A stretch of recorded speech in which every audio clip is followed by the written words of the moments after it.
জাতীয় থেকে আন্তর্জাতিক প্রান্তিক জনপদ থেকে নগর চারপাশে ঠিক কী ঘটছে এই মুহূর্তে তা নিয়ে আয়োজন এখন চারদিক। আপনার সঙ্গে আছি মোর্শেদ মিয়াজি। রাজধানীর খামারবাড়ি কৃষিবিদ ইনস্টিটিউটে বিএনপির দেশ গড়ার পরিকল্পনা শীর্ষক অনুষ্ঠানে বক্তব্য রাখছেন বিএনপির ভারপ্রাপ্ত চেয়ারম্যান তারেক রহমান। সরাসরি চলে যাচ্ছে সেখানে। সহকর্মী, 9 মাস আপনি গাছের চারা তৈরি করবেন, কিভাবে গাছের চারাটি একটু বড় হলে বর্ষার সময় কিভাবে কোথায় কোথায় লাগাবেন, কোন কোন জায়গায় রোপণ করবেন, কাদেরকে দিয়ে আপনি সেই গাছের চারাটি রোপণ করবেন, এই পুরো প্ল্যানিংটা আপনি বাকি 9 মাস করবেন। বাংলাদেশে কম বেশি প্রায় 1 লক্ষ নার্সারি আছে। এবারে যে প্রত্যেকটি নার্সারির উৎপাদন ক্ষমতা অর্থাৎ চারা তৈরির ক্ষমতা কম বেশি 25,000 প্লাস। 25,000 চারা, 20 থেকে 25,000 চারা অন এন এভারেজ প্রত্যেকটি নার্সারি তৈরি করতে পারে। কাজেই আমরা যদি হিসাব করি তাহলে আমরা দেখে নিতে পারি মোটামুটি বছরে 4 থেকে 5 কোটি চারা আমরা উৎপাদন বা তৈরি করতে সক্ষম হব। এবং সেটা আমরা যদি পরিকল্পনা মাফিক আমরা বনায়ন তৈরি করতে পারি, বন তৈরি করতে পারি, আমরা আমাদের আবহাওয়া, আমাদের ক্লাইমেট, আবহাওয়া আমরা কিছুটা হলেও পরিবর্তন করতে পারবো। গরমের সময় খুব গরম পড়ে, আমরা চেষ্টা করতে পারি এবং আমাদের এই চেষ্টা মোটামুটিভাবে আল্লাহর মতে সফল হলে 5 বছরের মধ্যে অ্যাটলিস্ট 3 ডিগ্রি টেম্পারেচার আমরা কমিয়ে আনতে সক্ষম হব। প্রিয় সহকর্মীবৃন্দ, আসুন এরপরে আরেকটি পরিকল্পনার কথা বলি। ইউকে পৃথিবীর অন্যতম একটি ধনী দেশ। এই দেশে মানুষের স্বাস্থ্য সুবিধা, স্বাস্থ্য সাপোর্ট দেওয়ার জন্য এনএইচএস আছে। এই এনএইচএস কিন্তু খুব হাবুডুবু খাচ্ছে বাজেটের ভার। এই দেশের মানুষের সংখ্যা হচ্ছে আমাদের 3 ভাগের 1 ভাগ, 7 কোটির মতন। 6 কোটি তারা নিজেরা, 1 কোটি বিদেশি, 7 কোটির মতন। এই 7 কোটিকে এখানে একটা মানুষের হার্ট অ্যাটাক হলে বাইপাস করতে হলে সম্পূর্ণ, মানে যার বৈধ অধিকার আছে এই দেশে থাকার, এরকম মানুষের যদি বাইপাস লাগে, হার্ট অ্যাটাক হয়, স্টেন্টিং করতে হয়, যেটি হোক না কেন, কারো যদি ক্যান্সারের চিকিৎসা করতে হয়, ডায়ালিসিস করতে হয়, কিডনি চেঞ্জ করতে হয়, পুরো সরকার সেই খরচ বহন করে, বেয়ার করে সরকার। কিন্তু তারপরে এরকম দেশ হাবুডুবু খাচ্ছে। প্রিয় সহকর্মীবৃন্দ, বাংলাদেশের জনসংখ্যা 20 কোটি, মিনিমাম 20 কোটি। এত বিপুল জনসংখ্যাকে আমি খুব সস্তা স্লোগান দিতে পারি, সবার জন্য স্বাস্থ্য সুবিধা দিব, আমরা সবাইকে আমরা ফ্রি দিব। বলাটা খুব ইজি, করাটা অত্যন্ত কঠিন। তাহলে আগামীকাল সন্ধ্যা 6টায় ত্রয়োদশ জাতীয় সংসদ নির্বাচন ও গণভোটের তফসিল ঘোষণা করা হবে বলে জানিয়েছেন নির্বাচন কমিশন সচিব আখতার আহমেদ। বিকেলে নির্বাচন কমিশন সচিবালয়ে এক ব্রিফিংয়ে এই কথা জানান তিনি। এ সময় তিনি আরও বলেন, তফসিলের ঘোষণা বাংলাদেশ টেলিভিশন ও বাংলাদেশ বেতারে সরাসরি সম্প্রচার হবে। আগামীকাল সন্ধ্যা 6টার সময় জাতির উদ্দেশ্যে ভাষণে মাননীয় প্রধান নির্বাচন কমিশনার তফসিল ঘোষণা করবেন। আমরা সীমানা নিয়ে যে একটা খবর পেয়েছি, আমরা অ্যাডভোকেট অন রেকর্ড অথবা শর্ট অর্ডার পাওয়ার পরে এ বিষয়ে কমিশন সিদ্ধান্ত নেবে। এখন পর্যন্ত সিদ্ধান্ত হচ্ছে 300 আসনে, কারণ আমরা এখনো পর্যন্ত তো কোর্টের কোনো অর্ডার পাইনি। অর্ডার পাওয়ার পরে যদি সংশোধন লাগে সেটাও সেভাবে করা যাবে। এই মুহূর্তে ইসি সচিবালয়ে আছেন সহকর্মী মিয়া আমিরুল। সরাসরি যুক্ত হচ্ছে তার সঙ্গে। আমিরুল, ইসি সচিব কি জানালেন, বিস্তারিত আমাদের জানাবেন।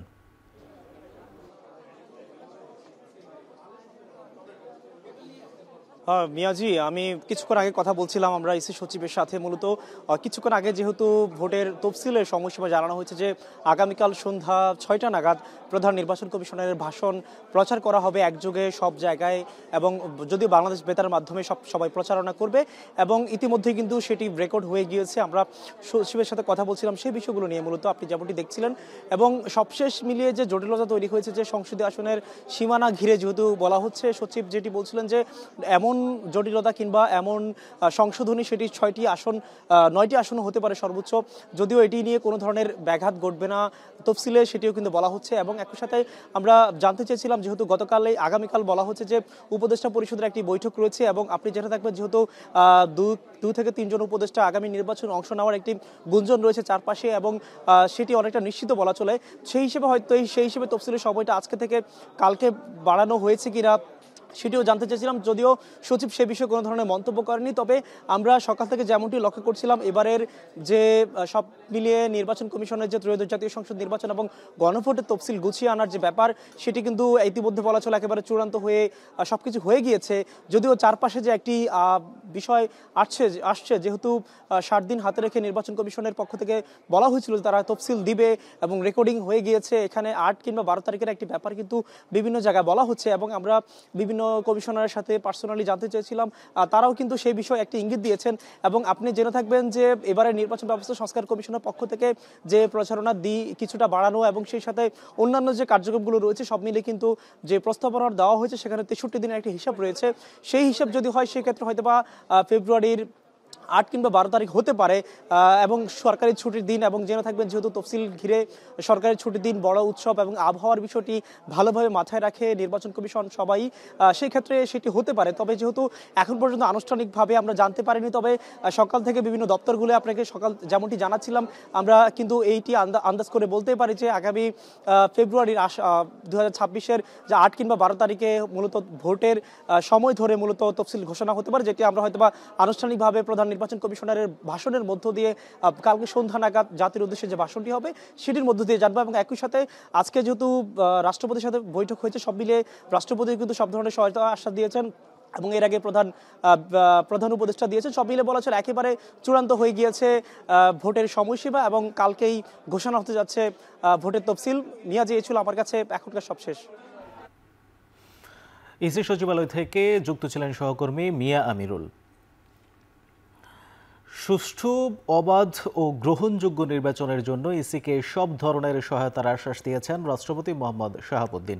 দুপুরে সংসদ নির্বাচন ও গণভোটের তফসিল উপলক্ষে রাষ্ট্রপ্রধানদের সাথে সাক্ষাৎ করেন ইসি। এ সময় সংসদ নির্বাচনের দিনই গণভোটের কারণে ভোটের সময় বাড়ানো, প্রবাসীদের ভোটাধিকার সহ ইসির সার্বিক বিষয়ে সন্তোষ প্রকাশ করেন রাষ্ট্রপতি।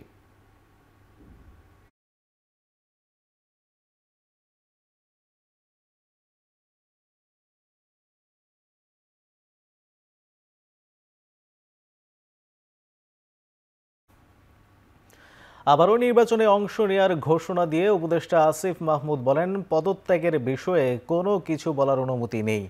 এ বিষয়ে প্রধান উপদেষ্টার কার্যালয় থেকে যথাসময়ে জানানো হবে। তিনি বলেন, এনসিপি থেকেই নির্বাচন করবেন এমনটা ধরে নেওয়া ঠিক হবে না। আরও জানান, কোন দলের হয়ে নির্বাচন করবেন সে বিষয়ে জানাতে আরও কিছুটা সময় অপেক্ষা করতে হবে। আমি নির্বাচন করব, এটা স্পষ্টভাবেই বলা যায়, কিন্তু কোথায় করব, কোন দল থেকে করব সেটা পরবর্তী ডিসকাশন। উপদেষ্টা পদ থেকে নির্বাচন করা উচিত না, যদিও আইনগত কোনো বাধ্যবাধকতা এক্ষেত্রে আসলে নেই।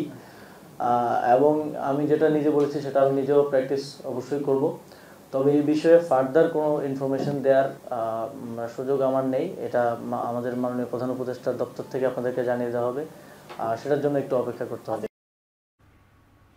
বাগেরহাটের 4টি ও গাজীপুরের 5টি সংসদীয় আসন পুনর্বহালের রায় দিয়েছে আপিল বিভাগ। বুধবার প্রধান বিচারপতি সৈয়দ রেফাত আহমেদ নেতৃত্বাধীন 5 সদস্যের বেঞ্চ হাইকোর্টের রায় বহাল রাখে। গত 3 জুলাই বাগেরহাটের সংসদীয় আসন 4টি থেকে কমিয়ে 3টি এবং গাজীপুরের 5টি থেকে বাড়িয়ে 6টি নির্ধারণ করেছিল নির্বাচন কমিশন। 4 সেপ্টেম্বর জারি হয় চূড়ান্ত গ্যাজেট। এর জেরে ওই 2 জেলায় বিশেষ করে বাগেরহাটে হরতাল, বিক্ষোভ সমাবেশ, অবস্থান কর্মসূচি পালন করে বিক্ষুব্ধ এলাকাবাসী। পরে ইসির গ্যাজেটের বৈধতা নিয়ে করা হয় রিট। গত 10 নভেম্বর নির্বাচনের কমিশনের সিদ্ধান্ত বাতিল করে রায় দেয় হাইকোর্ট। রায়ে বাগেরহাটে 4টি সংসদীয় আসন পুনর্বহাল করে 24 ঘন্টার মধ্যে গ্যাজেট প্রকাশ করতে নির্বাচন কমিশনকে নির্দেশ দেওয়া হয়। এর বিরুদ্ধে আপিল করে নির্বাচন কমিশন। শেষ পর্যন্ত আপিল বিভাগও বহাল রাখে হাইকোর্টের রায়।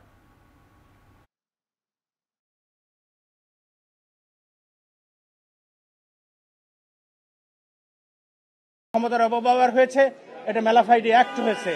সুতরাং আদালত আমাদের আইনকে, আমাদের বক্তব্যকে গ্রহণ করেছেন এবং নির্বাচন কমিশনের যে গ্রস মিসকন্ডাক্ট হয়েছে, নেগলিজেন্স হয়েছে, সেটার উপরে আদালত বক্তব্য প্রশ্ন। গাজীপুরে সংসদীয় আসন ছিল 5টা, বাড়িয়ে এটা 6টা করা হয়েছিল। তারই বৈধতা চ্যালেঞ্জ করে হাইকোর্ট ডিভিশনে বাগেরহাটের কিছু পেশাজীবী সংগঠন এবং কিছু রাজনৈতিক ব্যক্তিত্ব রিট পিটিশন দায়ের করেছিল। সেই রিট পিটিশন শুনানি শেষে রায় হয় এবং সেই নির্বাচন কমিশনের প্রকাশিত চূড়ান্ত গ্যাজেটটাকে অবৈধ ঘোষণা করা হয়। গণ অভ্যুত্থান পরবর্তী আগামী নির্বাচনকে নতুন বাংলাদেশে গড়ার সুযোগ হিসেবে উল্লেখ করে প্রধান উপদেষ্টা ডক্টর মোহাম্মদ ইউনূস বলেছেন, এই নির্বাচনকে সুন্দর ও সুষ্ঠুভাবে আয়োজনের মাধ্যমে স্মরণীয় করে রাখতে হবে। সকালে রাষ্ট্রীয় অতিথি ভবন যমুনায় ভিডিও কনফারেন্সের মাধ্যমে সারা দেশের উপজেলা নির্বাহী কর্মকর্তাদের নির্বাচনের প্রস্তুতির বিষয়ে দিক নির্দেশনা দেন প্রধান উপদেষ্টা। প্রধান উপদেষ্টা বলেন, নির্বাচন সম্পন্ন হওয়া পর্যন্ত কখন, কিভাবে, কোন কাজটি করতে হবে তার পরিকল্পনা ও প্রস্তুতি এখন থেকেই নিতে হবে। ইউএনওদের উদ্দেশ্যে তিনি বলেন, দেশ গড়ার নতুন একটি সুযোগ এসেছে। এই সুযোগ কাজে লাগাতে পারলে নতুন বাংলাদেশ গড়া সম্ভব হবে, না পারলে জাতি মুখ থুবড়ে পড়বে।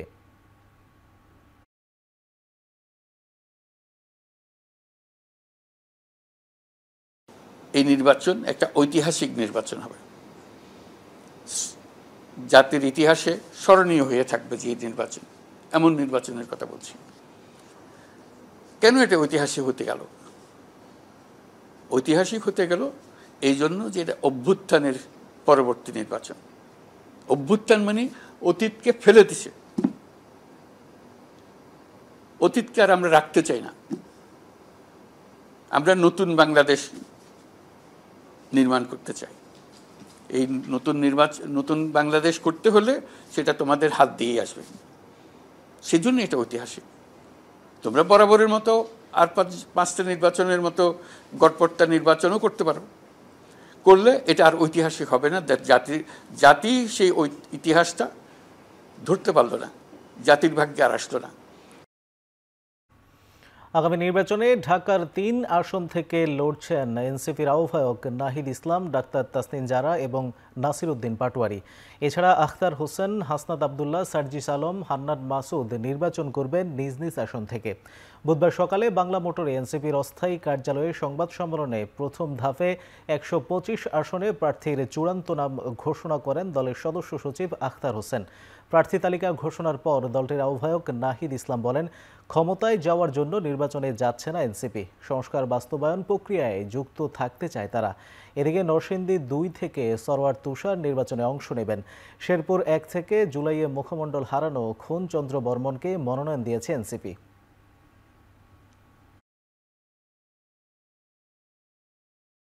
বাংলাদেশের পক্ষে, সংস্কারের পক্ষে, এদেশের মানুষকে নতুন এক গণতান্ত্রিক কাঠামো উপহার দেওয়ার লক্ষ্যে আমরা জাতীয় নাগরিক পার্টি এনসিপির পক্ষ থেকে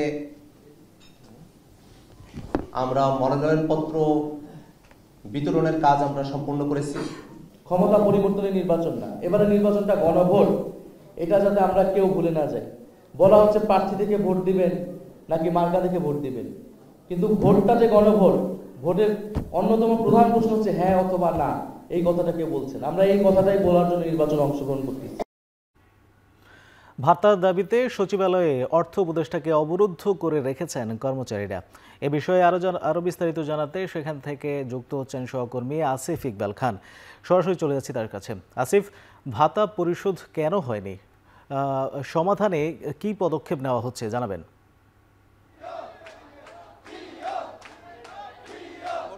আমরা এখন আছি অর্থ মন্ত্রণালয়। এখানে কিন্তু আমরা দেখতে পাচ্ছি যে সচিবালয়ের যে কর্মচারীরা আছে তারা কিন্তু এই মন্ত্রণালয়ে এইখানে এসে কিন্তু ভিড় জমিয়েছে এবং তারা তাদের যে দাবি, অর্থাৎ সচিবালয় ভাতা যে তাদের দাবিটি, সেই দাবিটির জন্য কিন্তু তারা আমরা দেখেছি এখানে অবস্থান নিচ্ছে এবং তারা কিন্তু বিভিন্ন স্লোগানে তাদের যে দাবিটি আছে, অর্থাৎ সচিবালয় ভাতার যে দাবিটি সেটি তারা করছেন। আমরা যতদূর জানতে পেরেছি এখানে অর্থ উপদেষ্টা কিন্তু প্রায় 2 ঘন্টারও বেশি সময় ধরে কিন্তু এই অর্থ মন্ত্রণালয়ে তার নিজ কক্ষে অবরুদ্ধ আছে। এখানে যারা সচিবালয়ের কর্মচারীরা আছে তারা যেটি বলছেন যে বারবার তাদের আশ্বাস দেওয়া হলেও তাদের যে ন্যায্য পাওনাটি, অর্থাৎ সচিবালয় ভাতা পাওয়ার যে তাদের ন্যায্য দাবিটি, সেটি আসলে কিছুতেই পূরণ করা হচ্ছিল না এবং তারা বারবার তাদের দাবিটি বিভিন্ন জায়গায় উপস্থাপন করেও কোনো ফলাফল পাচ্ছিলেন না। সেই জন্য আজকে তারা একদম শেষ চেষ্টা হিসেবে তারা কিন্তু অর্থ উপদেষ্টাকে ঘেরাও করেছেন এবং তারা এখান থেকে তাদের যে দাবিটি, সেই দাবিটি তারা আদায় করতে চেষ্টা করছেন।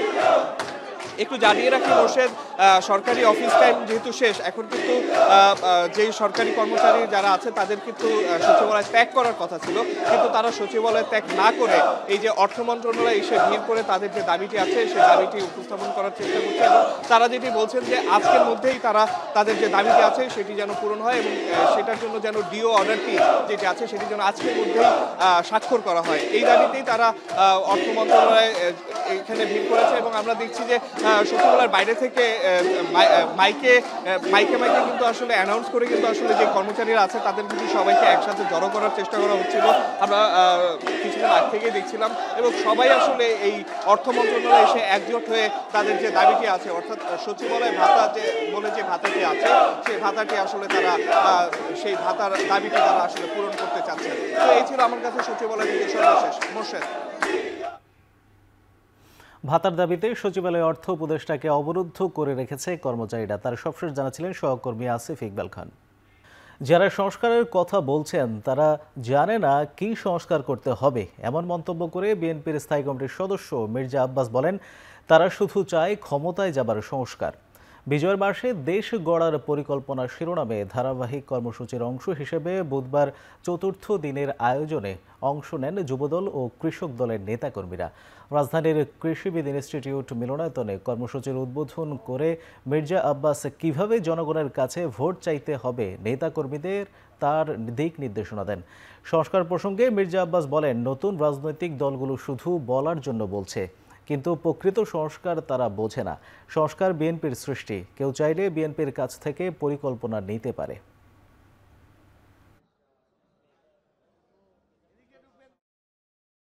যারা সংস্কারের কথা বলেন ওনারা আসলে জানেন না কি সংস্কার করতে হবে। একটা সংস্কার ওনারা খুব শিওর হয়ে জানেন যে তাদেরকে এমন একটা সংস্কার করতে হবে যে সংস্কারটা করলে তারা ক্ষমতা যেতে পারবে, এমন চিন্তা ভাবনা তারা করে। দেশনেত্রী বেগম খালেদা জিয়া উনি আমাদের মাঝে ফিরে আসবেন, এটা পরম দয়ালু করুণা আল্লাহ তাআলার কাছে আমাদের সকলের প্রার্থনা হোক। 24 জুলাই আন্দোলনে ইন্টারনেট বন্ধ করে গণহত্যার মামলায় পলাতক আসামি সজীব ওয়াজেদ জয়কে আত্মসমর্পণের আদেশ দিয়ে পত্রিকায় বিজ্ঞপ্তি প্রকাশের নির্দেশ দিয়েছেন আন্তর্জাতিক অপরাধ ট্রাইব্যুনাল। বুধবার ট্রাইব্যুনাল 1-এর বিচারপতি প্যানেল এই নির্দেশ দেন। এ সময় আদালতে হাজির করা হয় মামলার আরেক আসামি জুনায়েদ আহমেদ পলককে। তার আইনজীবী দাবি করেন, জয় বাংলা স্লোগান ও জাতীয় সঙ্গীত গাওয়ার কারণে কারাগারে পলকের কিছু সুযোগ সুবিধা বাতিল করেছে কারা কর্তৃপক্ষ। এদিন সেই সুযোগ সুবিধা পুনর্বহালের আবেদন করা হয়েছে। তবে এ বিষয়ে জেল কোড অনুসরণের নির্দেশ দিয়েছেন ট্রাইব্যুনাল। এদিকে একই ট্রাইব্যুনালে মানবতা বিরোধী আরেক মামলায় শেখ হাসিনার সাবেক বেসরকারি বিনিয়োগ বিষয়ক উপদেষ্টা সালমান এফ রহমান ও সাবেক আইনমন্ত্রী আনিসুল হকের পক্ষে বিদেশি আইনজীবী নিয়োগের আবেদন করেছেন আসামি পক্ষের আইনজীবী। তবে এর বিরোধিতা করেছে রাষ্ট্রপক্ষ। মামলার অভিযোগ গঠনের শুনানির দিন ধার্য করা হয়েছে আগামী 17 ডিসেম্বর।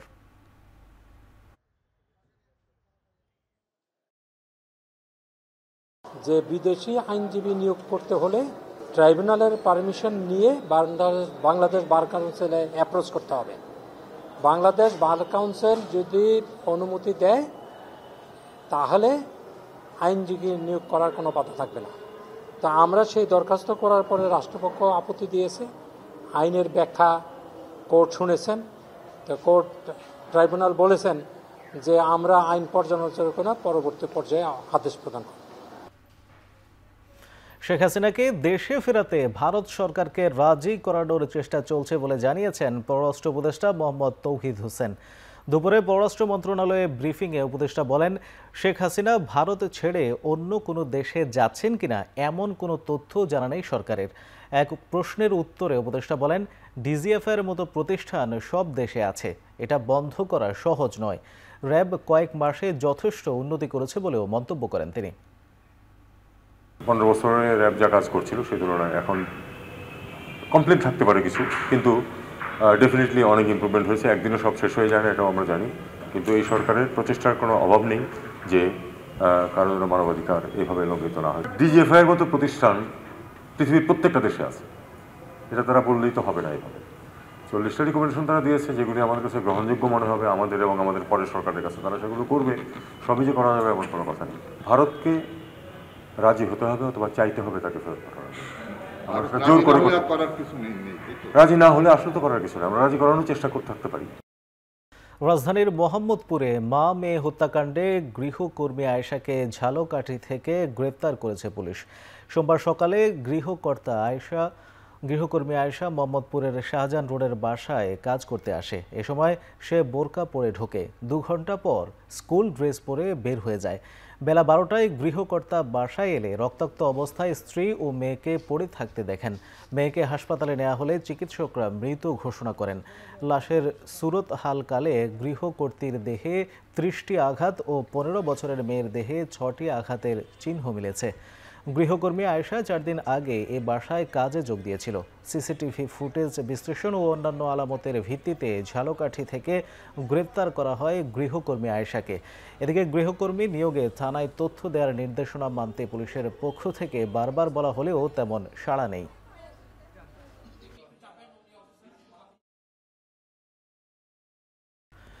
ধারের টাকায় অর্থনীতি এগোবে না। দেশের উন্নয়নের জন্য অভ্যন্তরীণ রাজস্ব আদায় বাড়ানোর একমাত্র টেকসই পথ বলে মন্তব্য করেছেন অর্থ উপদেষ্টা ডক্টর সালেহ উদ্দিন আহমেদ। সকালে রাজধানীর আগারগাঁওয়ে এনবিআর ভবনে জাতীয় ভ্যাট দিবস ও ভ্যাট সপ্তাহ উপলক্ষে আয়োজিত সেমিনারে এই মন্তব্য করেন তিনি। অর্থ উপদেষ্টা বলেন, দেশের উন্নয়নের নামে বিভিন্ন আন্তর্জাতিক সংস্থা ও দাতা গোষ্ঠীর উপর নির্ভরশীলতা বাড়ছে, যা দীর্ঘমেয়াদে অর্থনীতির জন্য সুফল বয়ে আনতে পারবে না। ভ্যাট ও কর আদায়ের ক্ষেত্রে স্বচ্ছতা নিশ্চিত করতে হবে, যেন আদায় করা অর্থ যথাযথভাবে সরকারের কোষাগারে পৌঁছায়। বক্তব্যে উঠে আসে বাংলাদেশের ট্যাক্স জিডিপি অনুপাতের বিষয়টিও। বর্তমানে যার অনুপাত প্রায় 6.6% থেকে 7.8%-এর মধ্যে ওঠানামা করছে। একই সঙ্গে জিডিপির তুলনায় ভ্যাট আদায়ের পরিমাণ এখনও তুলনামূলকভাবে কম রয়েছে বলেও জানান অর্থ উপদেষ্টা। একটা পোর্শন যদি আমরা বাড়াতে পারি, সেখানে যখন আয় করে, আমাদের এমনি উচিত হলো আয় করা থেকে সবচেয়ে টাকা বেশি করে আদায় করা, মানে ইনকাম ট্যাক্স ডিপেন্ডেন্ট হওয়া উচিত, নট অন ভ্যাট। আর সাপ্লিমেন্টারি ডিউটি এগুলো কিন্তু আসলে যতটা কমানো কি মোটত আমাদের রাজস্ব ব্যবস্থাপনাকে আরেকটু মডার্নাইজ করা, আরও আইটি ওরিয়েন্টেড করা, পিপুলস ফ্রেন্ডলি, ব্যবসায়ীদের ফ্রেন্ডলি করা। না হলে কিন্তু আমরা সামনে এগোতে পারবো না। আমাদের সম্পদের সীমাবদ্ধ থাকবে। ধার করে বা গ্র্যান্ট নিয়ে আমরা কিন্তু বেশি করে এগোতে পারবো না। আমাদের সবচেয়ে বড় সে দায়িত্ব হলো আপনাদের এনবিআর-এর উপরে। লালদিয়া ও পানগাঁও টার্মিনাল বিদেশি অপারেটরদের কাছে ইজারা দেওয়ার প্রতিবাদে চট্টগ্রামে লাল পতাকা মিছিল করেছেন বিক্ষুব্ধ শ্রমিকরা। এ সময় নিয়মরিং টার্মিনাল ইজারা দেওয়ার প্রক্রিয়া বন্ধের দাবি জানান তারা। সকালে নগরীর দেওয়ানহাট মোড় থেকে শ্রমিক কর্মচারী ঐক্য পরিষদের ব্যানারে মিছিল বের হয়। এতে বন্দর ও লাইটার শ্রমিক সহ বিভিন্ন সংস্থার কয়েকশো শ্রমিক অংশ নেন। এর আগে সংক্ষিপ্ত সমাবেশে বক্তারা বলেন, চট্টগ্রাম বন্দর একটি লাভজনক প্রতিষ্ঠান। দেশের দক্ষ শ্রমিকরাই এই বন্দর পরিচালনা করছে। এ অবস্থায় অর্থনীতির প্রাণ কেন্দ্র বিদেশিদের হাতে তুলে দেয়া ষড়যন্ত্রের অংশ বলে অভিযোগ করেন বিক্ষুব্ধ শ্রমিকরা। চট্টগ্রাম বন্দর ভৌগোলিকভাবেও গুরুত্বপূর্ণ হওয়ায় এটি বিদেশিদের হাতে গেলে এই অঞ্চলের নিরাপত্তা হুমকির মুখে পড়বে বলেও শঙ্কা প্রকাশ করেন তারা। নরসিংদীর রায়পুরার চরাঞ্চলে সংঘাত বন্ধে চিরুনি অভিযান চালানো হবে বলে জানিয়েছেন স্বরাষ্ট্র উপদেষ্টা জাহাঙ্গীর আলম চৌধুরী। দুপুরে নরসিংদী জেলা কারাগার পরিদর্শন শেষে সাংবাদিকদের একথা জানান তিনি। নরসিংদীতে রায়পুরার স্পেশালি এখানে খুব মানুষ খুব অসহিষ্ণু এবং পিটাপিটি মারামারি লেগে আছে। এখানে আমরা একটা কম্বিং অপারেশন করার চিন্তা ভাবনা করছি। ডিআইজিরে বলছি একটা কম্বিং অপারেশন করে, যে কম্বিং অপারেশনে আর্মি, র্যাব, এরা দরকার হলে আনসার সবাই থাকবে এবং ওখান থেকে ওই স্পেশালি রায়পুরে এখানে হাতিয়ারও রয়েছে, এগুলি যেন উদ্ধার করা যায় এবং সন্ত্রাসীগুলি যেন ধরা যায়। হজের জন্য বিমান ভাড়া আরও $100 কমানোর জন্য আবেদন জানানো হয়েছে বলে জানিয়েছেন ধর্ম উপদেষ্টা ডক্টর আ.ফ.ম. খালিদ হোসেন। সকালে নাটোর জেলা মডেল মসজিদ এবং ইসলামিক সাংস্কৃতিক কেন্দ্র উদ্বোধন শেষে তিনি এসব কথা বলেন। ফেয়ারে আরও $100 কমানোর জন্য আমি অনুরোধ করেছি। যদি আমি $50ও কমাতে পারি, এটাকেও আমি হাজিদের ফেরত দেব। অতএব আমরা যতদিন দায়িত্বে আছি, হাজিরা নির্বিঘ্নে এবং স্বচ্ছন্দে তারা হজ করতে পারবেন। কোনো সিন্ডিকেটকে আমরা পাত্তা দেব না, কাজা সুযোগ নাই। প্রায় 9 বছর পর ট্রেনের ভাড়া বাড়িয়েছে রেলওয়ে পূর্বাঞ্চল, তবে বাড়তি খরচ এসেছে পন্টেজ চার্জ নামে। রেললাইনের সেতু বা অবকাঠামোর দৈর্ঘ্যকে অতিরিক্ত দূরত্ব হিসেবে গণনা করে নতুন ভাড়া নির্ধারণ করা হচ্ছে। ফলে বাড়ছে মোট যাত্রা দূরত্ব আর সেই সঙ্গে ভাড়াও। এই চার্জে পূর্বাঞ্চলের বিভিন্ন রুটে সর্বনিম্ন 5 থেকে সর্বোচ্চ 226 টাকা পর্যন্ত বাড়তি ভাড়া গুনতে হচ্ছে যাত্রীদের। গড় প্রতি যাত্রার অতিরিক্ত 50 থেকে 60 টাকা বেশি দিতে হবে। বাড়তি ভাড়ার আওতায় পড়েছে ঢাকা চট্টগ্রাম, ঢাকা কক্সবাজার, ঢাকা সিলেট, চট্টগ্রাম সিলেট সহ একাধিক রুটের সব ট্রেন।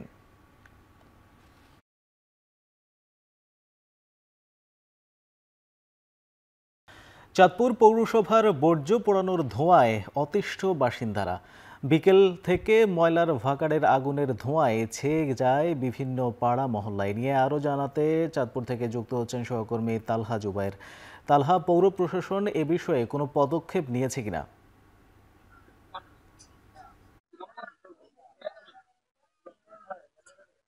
মোর্শেদ, আসলে পৌর প্রশাসন পদক্ষেপ আসলে তারা নিব করে কিন্তু বলে যাচ্ছেন। আসলে বিগত সময় থেকে কিন্তু যারা স্থানীয় বাসিন্দা রয়েছেন তারা কিন্তু এই বিষয়টি নিয়ে প্রশাসনের ধারস্থ হয়েছে, কিন্তু আসলে এখন পর্যন্ত কার্যত কোনো ধরনের পদক্ষেপ কিন্তু আমরা নিতে দেখতে পাইনি। মোর্শেদ, আমার চারপাশে কিন্তু আসলে এখন যে ধোঁয়া বিচরণ করছে তা কিন্তু, যেহেতু এখন শীতের সন্ধ্যা, স্বভাবতই কিন্তু অনেকে মনে করতে পারে যে কুয়াশা, কিন্তু তা কিন্তু নয়। পুরো চারপাশ কিন্তু ঘিরে আছে চাঁদপুরের সবচেয়ে বড় পৌরসভার যে ময়লার ভাগাড়, সেই ময়লার ভাগাড়ের বর্জ্যর পোড়ানোর ধোঁয়া। মূলত চাঁদপুরের যে পৌরসভা রয়েছে সেখানে কিন্তু প্রতিদিন প্রায় 15 থেকে 16 মেট্রিক টন বর্জ্য কিন্তু অপসারণ করা হয়, এবং সেই সমস্ত বর্জ্যের মধ্যে প্রায় 20 থেকে 22% কিন্তু আসলে প্লাস্টিক জাতীয় দ্রব্য।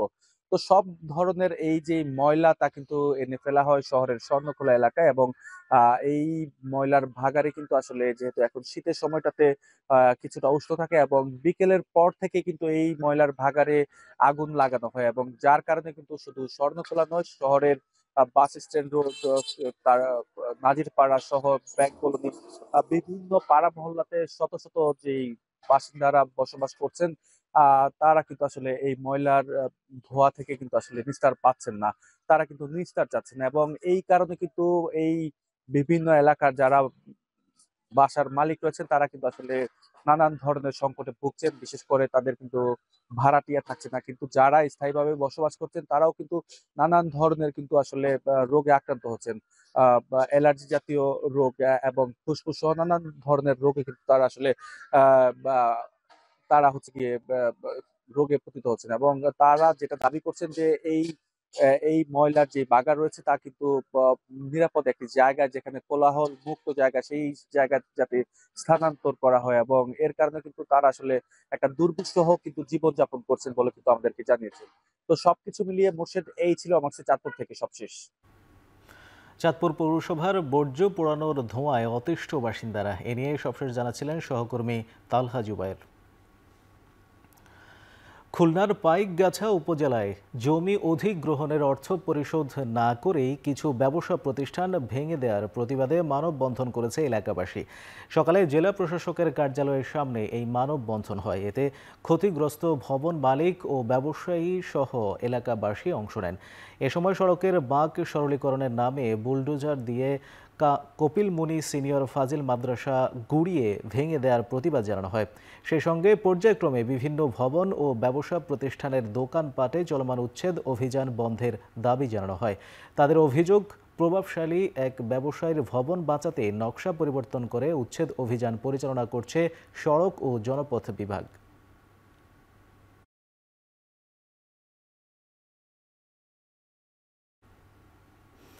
নগদে লেনদেন করে আইফোন 17 প্রো জিতলেন বরিশালের সানি ব্যাপারী। নগদে ফিরে আসা বা নতুন অ্যাকাউন্ট খোলার ক্যাম্পেইনে অংশ নিয়ে তিনি এই পুরস্কার জিতেন।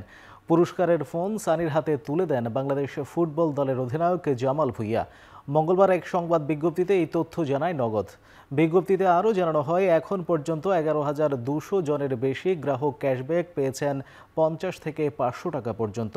পাশাপাশি সারপ্রাইজ রিচার্জ অফারে অংশ নিয়ে বোনাস রিচার্জ পেয়েছেন 1000-এর বেশি গ্রাহক। গত 26 নভেম্বর থেকে শুরু হওয়া নগদের এই ক্যাম্পেইনে অনিয়মিত গ্রাহক নগদে ফিরলেই প্রতিদিন ক্যাশব্যাক এবং রয়্যাল এনফিল্ড মোটরসাইকেল সহ থাকছে হাজারো পুরস্কার জেতার সুযোগ। একই সুযোগ থাকছে নতুন গ্রাহকদের জন্য।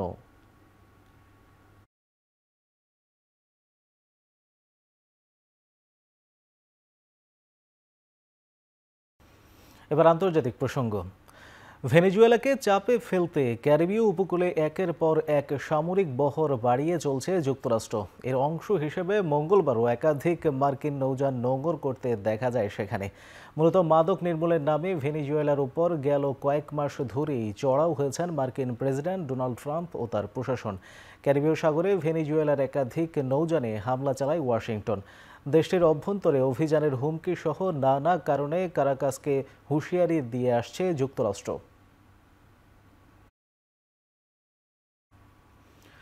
রাশিয়ার রাজধানী মস্কোর পূর্ব অঞ্চলে একটি সামরিক কার্গো বিমান বিধ্বস্ত হয়ে পাইলট সহ মারা গেছেন 7 আরোহী।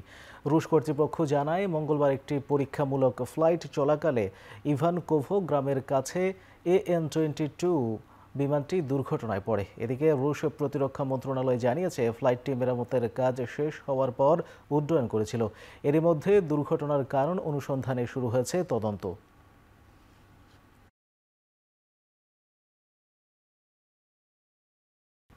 এবার খেলার প্রসঙ্গ। আনুষ্ঠানিকভাবে বাংলাদেশ ফুটবল ফেডারেশনের উন্নয়ন সহযোগী হিসেবে 10 বছরের জন্য যুক্ত হয়েছে BSRM।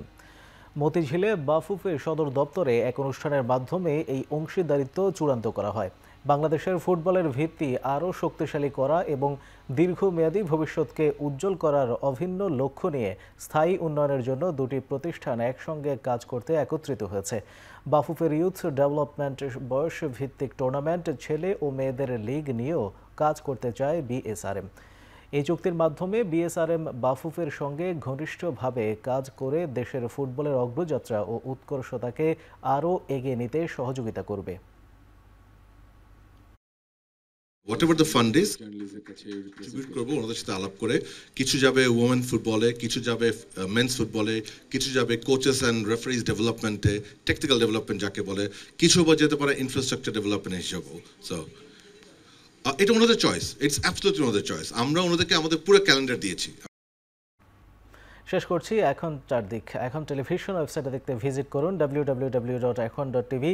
এছাড়া ফেসবুকে দেখতে ভিজিট করুন facebook.com/tv.ekhon এবং ইউটিউবে দেখতে ভিজিট করুন youtube.com/c/ekhon tv।